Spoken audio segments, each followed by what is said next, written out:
It seems the storyline ahead of this fight from everyone is more about the end of Chandler's Bellator deal. From your perspective in your career, what's at stake? What's on the line? What's the storyline for Benson Henderson in this one? Same as every fight. At a certain point in your career, the very first fight of your career, it starts off with a bang. Every fight you have is the most important fight of your career. It doesn't matter what it is you did before. It doesn't matter, the world we live in, the society we live in. Our attention span is pretty short. And I remember, Shogun Hua did 15 years ago, how bad he was. What about his last fight? Last fight, he looked like the man. Everyone's, oh, he's awesome, he's great, he's amazing, he's yada, yada, yada. That's what you'll remember, is your last fight. So for me, it is the most important fight I've ever had in my entire life. And I trained that way. Take me back to that first one, if you can, and just tell the story of the fight from your perspective. First fight, the biggest thing I think was Chandler had a big first round. You look at all the highlight clips, all the videos of it, everyone talking about the fight. Every positive thing that they say was all about Chandler's first round. And then the rest of the fight leaned more my way. So for me, it's about making sure I go out there and start with a gangbuster first round. And I set the pace, make him tired, make him exhausted. And then the fight from there should again, lean my way, should go my way. I got to bring the fight to him. I got to keep at such a high level the entire time. I can't give him those 30-second, those 20-second breaks that he's used to. So that's exactly what I'm going to do. All right, I want to close with this. You're on a 4-fight win streak, which is obviously different from the 1-2 start for you in Bellator. What has been the difference between those two sets of fights for you? No difference. Sorry to have the coach speak for you, but the same thing. You get up, you get ready every day. You have the same preparations. You trust the process. You trust your coaches, trust your training partners. Sometimes fights go your way. Sometimes they don't go your way. There was no revolutionary new yoga program I tried. I started doing new yoga or started doing these breathing exercises. No, it's just the daily work, the daily grind you put in. Some fights go your way. Some fights don't go your way. And that's what it is. In the last 4 fights, I have gone my way. I've gotten my hand raised. Being introduced into a new organization, that's definitely different. That plays a little bit of small factor into it. But getting used to the organization, getting used to the guys behind the stage, being used to how they walk you out, all that sort of stuff, I think does play a little bit of a factor. But ultimately, it's just the daily grind. And sometimes games go your way. You're an inch short one game, you're an inch too long in the next game. But sometimes you get those calls. Sometimes you're at the right distance, the right timing, and fights go your way. Thanks, Coach. All right, next question. We'll go to Steve Jewin. Your line is live.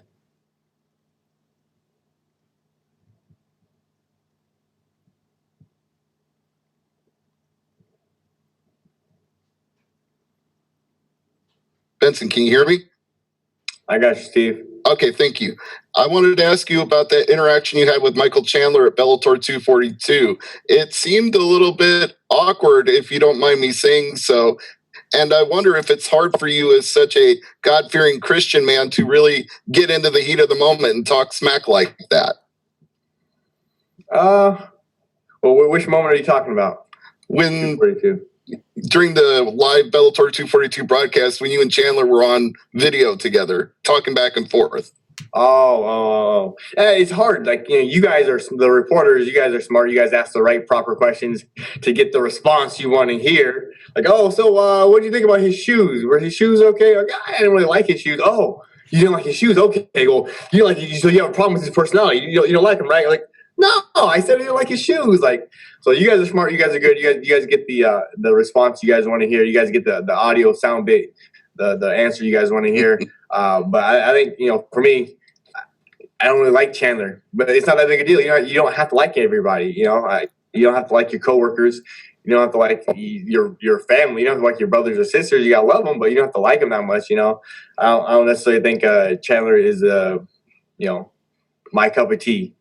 But I don't think he really cares that I don't necessarily like him as a person. I don't think he's a super stand-up, good, Dudley do-right person. I think he likes to portray that image, but I don't think he's necessarily like that at heart. But what does it matter what my opinion is somebody else? We're going to fist fight. We don't need to be friends anyway. So, but no, I just don't necessarily like him.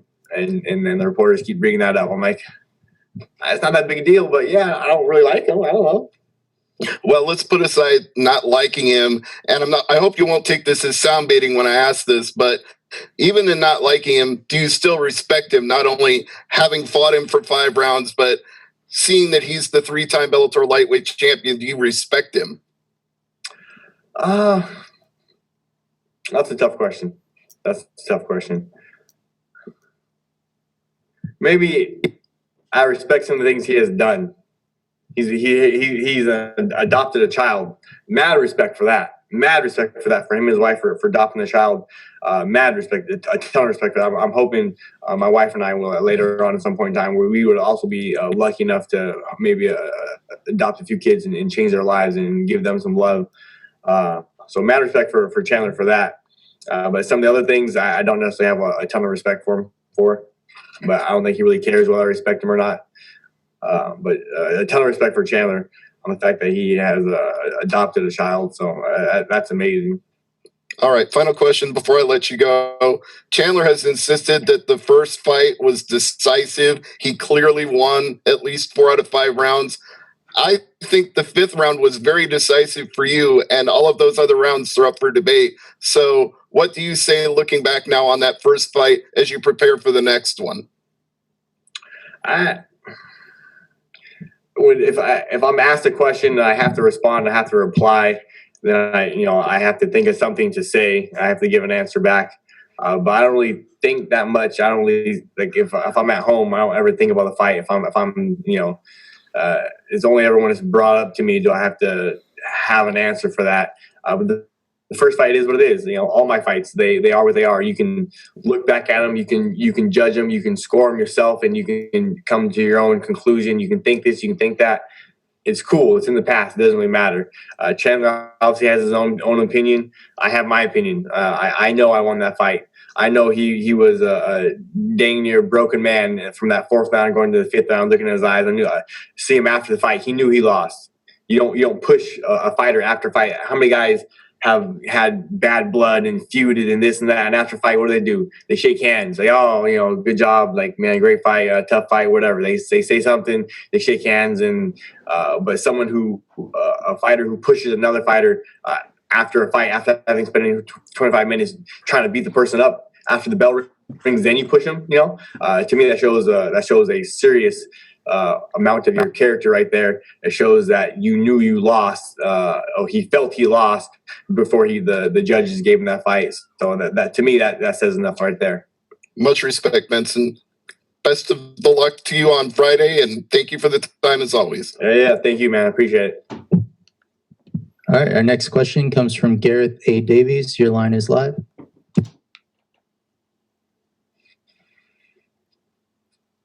A very good evening from sunny.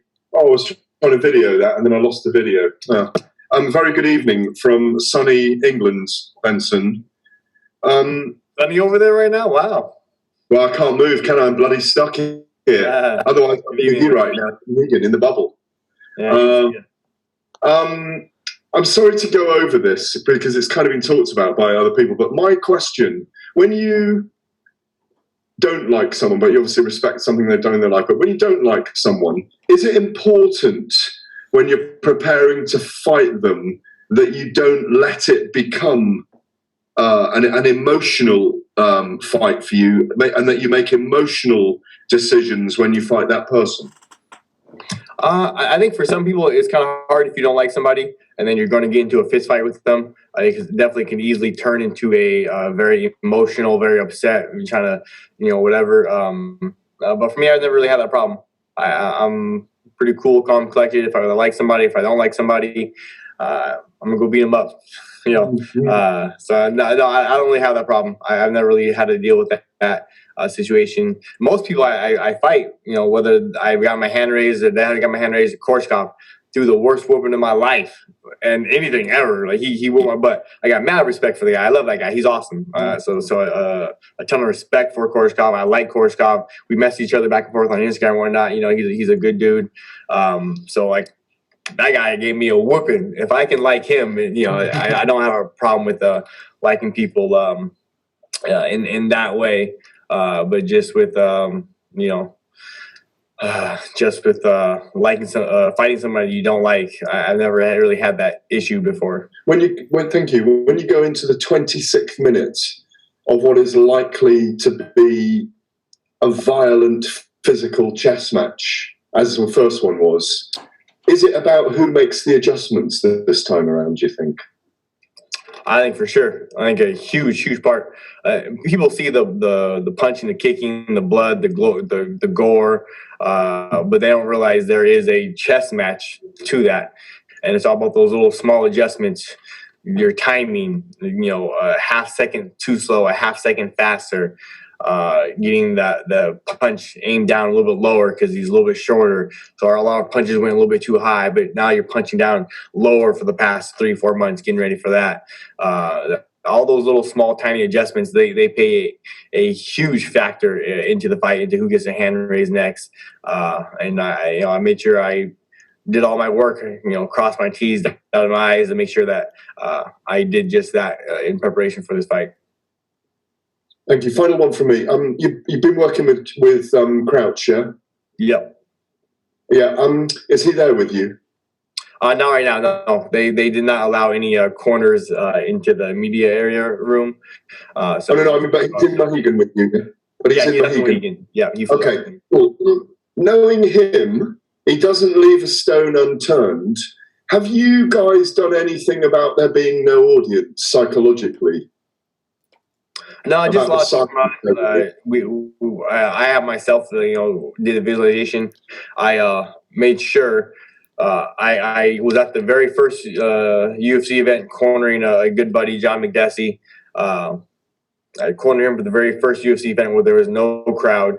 And, you know, you have to say the right things to the fighter. Like, oh, it's not a big deal. Go out there and go do your thing. No crowd, it's okay. No big deal. But then, you know, my buddy Rob Benson and I, my striking coach, we were walking out cornering John, and we looked at each other like, "Wow, this is kind of crazy. Like, there's no crowd here. Like, this is definitely different." And then we looked at John like, "Oh, it's okay, no big deal. Like, go get him, go do your thing." Like, you have to say the right thing to the athlete. But me as a coach, looking at my buddy and John, I was like, "Oh man, like this is different. I wonder how he's feeling in there with no crowd. Like, this is different." So I made sure that I went out and I had one competition. I did a jiu-jitsu competition for a Fight to Win Pro where they had no crowd. So I actually got to experience it one time, walking out, having no crowd, silent, and then competing just to make sure there was nothing in the back of my head about going out there competing with no crowd. Is not going to be my first time. Great to see you, Benson. You look great. You sound great. Best of luck Friday night, mate. Thank you, Gareth. Thank you, man. I appreciate it. Thanks. All right, our last question for Benson will come from Ben Keeley. Your line is live. Benson. So I understand your wife recently gave birth to a baby girl. So congratulations, Benson. How does it feel to be a father again? It's good. It's great. The whole no sleep thing when the babies are newborns, that's a real thing. That's tough. But it's great. You know, my boys, they all love their little sister to death. They smother her in kisses and be like, oh, you love gentle. But they love her to death, so it's awesome to see their love for her. She's a little bundle of joy to my wife right now. You know, just staying close to my wife. But yeah, she's awesome. Being a father for the fourth time, it's fun. It's an adventure. Any more children planned? No. The day my wife found out, the day we found out we were pregnant for the fourth time, it was unexpected. It was unplanned. But the day we found out, my wife was like, "Oh, hey, we're pregnant. Oh, hey, by the way, I made a phone call. You're scheduled for an appointment to go see a doctor, get snipped." I was like, "Oh, okay, cool. Yeah, that's no problem." So no more children for the Team Henderson. Oh, fantastic. And I know with all the lockdown measures, have you picked up any new hobbies, or have the children been kind of keeping you busy during the lockdown? Yeah, mostly the kids have kept us pretty busy. No new hobbies for me. you know, I got a 5-year-old, a 2-year-old, and a 1-year-old, and they are, you know, pretty wild, full of energy. So trying to keep them busy, contained, productive, and somewhat learning, so they're not, you know, missing out too much. But that has my handfuls. All right. Well, thanks a lot, Benson. Yeah, of course, Ben. All right. Thank you very much, Benson. We'll be back shortly with Georgie Karkanyan.